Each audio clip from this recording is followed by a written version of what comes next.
কলকাতা নিউজে আপনাদের সবাইকে স্বাগতম।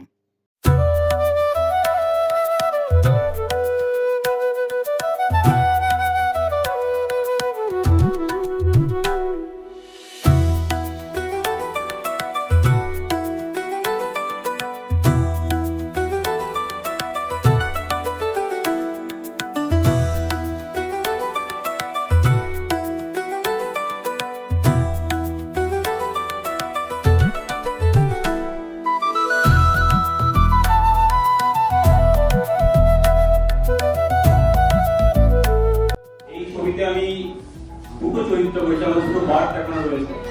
তো চেষ্টা করেছি আমি ভালোভাবে কাজ করার জন্য। ছবিটা দেখার পর আশা করি আপনাদের সবার ভালো লাগবে। আর সমস্ত দর্শকদের আমি আপনাদের মাধ্যমে জানাতে চাইছি যে ওনারা যাতে ছবিটা দেখেন এবং আমায় আশীর্বাদ করেন যাতে আমি আরো এগিয়ে যেতে পারি, ভবিষ্যতে আরো ভালো কাজ করতে চাই। Thank you. সবাইকে গুড ইভিনিং। প্রতীক্ষা ছবিটার জন্য আমরা অনেক এক্সাইটেড ছিলাম। ব্রিফিং সবাই বলে দিয়েছে, এখানে অনেক সিনিয়র আর্টিস্টের সাথে কাজ করার সুযোগ পেয়েছি। মুখ্য চরিত্র বা অভিনেত্রী বা হিরোইন আমি কোনো আলাদা ব্লগিং যেতেই চাই না। অভিনয়টা কিরকম করেছি বা পারফরমেন্স কেমন হয়েছে সেটা আপনারা দেখে বলবেন, দর্শকরা দেখে বলবেন। খুব এক্সাইটেড। অনেকগুলো প্রেস মিট অ্যাটেন্ড করার পরও এখন একটা বুকের কাছে টুকটুক করে কি বলবো, সামনে কি হবে না হবে। সো সবাই আশীর্বাদ করো, অনেক দিন ধরে দেখে আসছো, ভালোবেসে আসছো, সেটাই চাই। আশা করি আমাদের ছবিটা ভালো লাগবে। Thank you. সাথে আমি এই কাজটা আমার প্রথম, এবং দীপঙ্করদার সাথে তখন আমি শুরু থেকে আমার ছবি দীপঙ্করদার সাথে কাজ করতে মনে হয়নি যে আমি প্রথম কাজ করছি দীপঙ্করদার সাথে।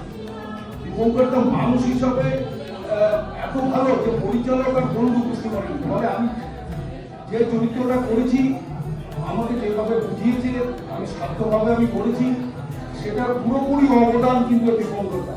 আর এখন আমার এত উত্তেজনা হচ্ছে ছবিটা রিলিজ হচ্ছে, আমি কি বলবো আমি নিজে বুঝতে পারছি না।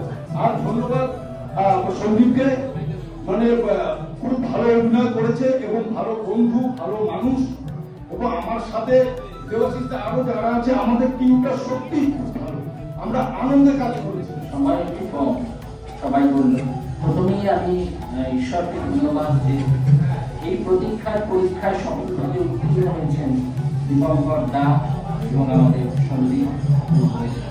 তো সেই জায়গাটা থেকে একটা কঠিন পরীক্ষার সম্মুখীন তাদের হতে হয়েছিল পরীক্ষা সমিতি সমস্ত কিছু শেষ হওয়ার পরেও, কিন্তু আলটিমেট সেই পরীক্ষায় তারা সফলভাবে উত্তীর্ণ হয়েছে।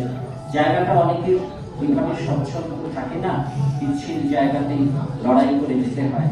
দীপঙ্করের মতন ভালো মানুষ, ভালো পরিচালকরা সেই জায়গাটা পেলে আগামী দিনে আরো অনেক ভালো কাজ করতে পারবে, এবং সেটা দীপঙ্করের সঙ্গে আমার আগের কাজের অভিজ্ঞতা থেকেই বলতে পারি।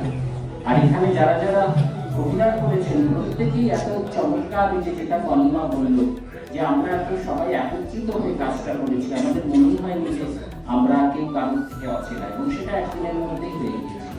তার কারণ আরো যে দুজন সিনিয়র শিল্পী ছিলেন, যে একজন যিনি আমাদের মধ্যে নেই, শ্রদ্ধেয় অভিষেক চট্টোপাধ্যায়, সেও যেমন খুব একজন বন্ধু মানুষ ছিলেন। রাজা আসছেন, তিনিও ভীষণ বন্ধু মানুষ। সুতরাং সিনিয়র ওই দীপঙ্করদার কথা অনুযায়ী নতুনরা সবাই একসাথে মিলেমিশে আনন্দ করে কাজ করেছি। আমার চরিত্রের জায়গা থেকে আমি বলতে পারি যে সেটা পুরোটাই দীপঙ্করদার ভাবনা, কিংবা দীপঙ্করদা আমাকে সেটা বলেছেন, যেমন যেমন বলেছেন আমি চেষ্টা করেছি। এবং আমার সেটা সুবিধা হয়েছে তনিমার মতন একজন অভিনেত্রীকে আমার বিপরীতে পাওয়ার জন্য।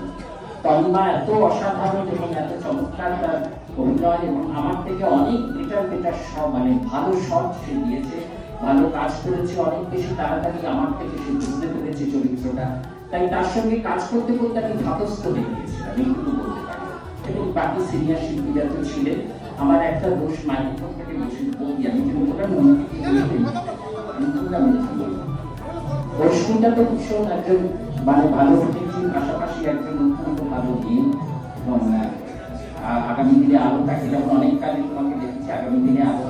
আচ্ছা, শতাব্দী দেবী সম্পর্কে দীপঙ্করদা একটা কথা গোপন করেছে, এটা বলে আমি যাবো এখানে বাড়ির সঙ্গে সব বাদগান আছে। সেটা হচ্ছে যে দীপঙ্করদা এবং শতাব্দী সন্তানের পরিচয় দিয়েছে, তাই তার সহধর্মী হাততালি টেকার পাওয়া উচিত।